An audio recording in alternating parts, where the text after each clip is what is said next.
আল হুসেন মিন্নি ওয়া আনা মিনাল হুসাইন, হুসেন আমার থেকে, আমি হুসেনের থেকে। আহাব্বাল্লাহু মান আহাব্বা হুসাইনা, ও আল্লাহ, যারা যারা হুসেনকে মহব্বত করবো তুমি তাদেরকে মহব্বত করিও। ওয়া আবগাদাল্লাহু মান আবগাদাল হুসাইনা, আর হুসেনকে যারা হিংসা করবো তাদেরকে তুমি হিংসা করিও।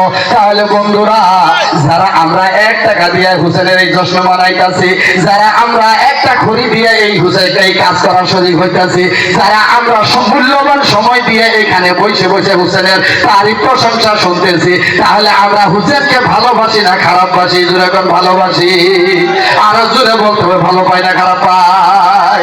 আমার বন্ধুরা, আমরা যারা যারা ভালোবাসবো হুসেন আমাদেরকে ভালোবাসবো, শুধু দুনিয়ায় নয় পরকালেও হুসেন আমাকে ভালোবাসবো।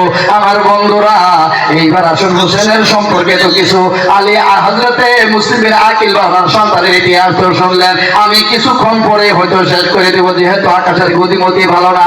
আমার বন্ধুরা, এইবার আসুন হযরত ইমাম হোসেন রাদিয়াল্লাহু তাআলা আনহুর প্রেম ভালোবাসা আমাদের সিনার মধ্যে রাখার দরকার আছে না নাই?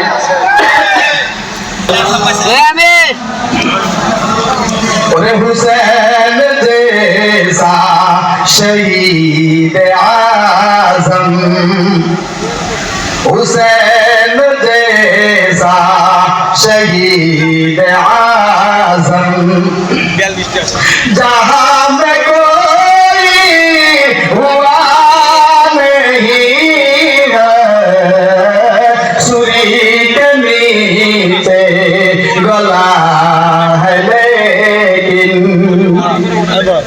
आला आले सैयदना मौलाना मुहम्मद। আমার বাবারা যুবক ভাইরা, মুহররমের 9 তারিখে হযরত সাইয়েদনা ইমাম হোসেন রাদিয়াল্লাহু তাআলা আনহু এইবার সমস্ত এক এক করে সবাই যখন মারা গিয়ে শহীদ হয়ে গেল, কিছু আগে হযরত আব্বাস মুখে আওয়াজ হয় না। এই সময় গুণমের পানির অবস্থায় কণ্ঠনালী শুকাইয়া গিয়েছেন। উনি যখন বাবা বাবা করে ডাকে, ওনার ডাকের কোনো আওয়াজ উচ্চ আওয়াজ হয় না। এই পানি যদি আমি পান করি গো, তাহলে কাল হাসরের ময়দানে আমার নানার সম্মুখে আমি চেহারা তুলে ধরতে পারবো না।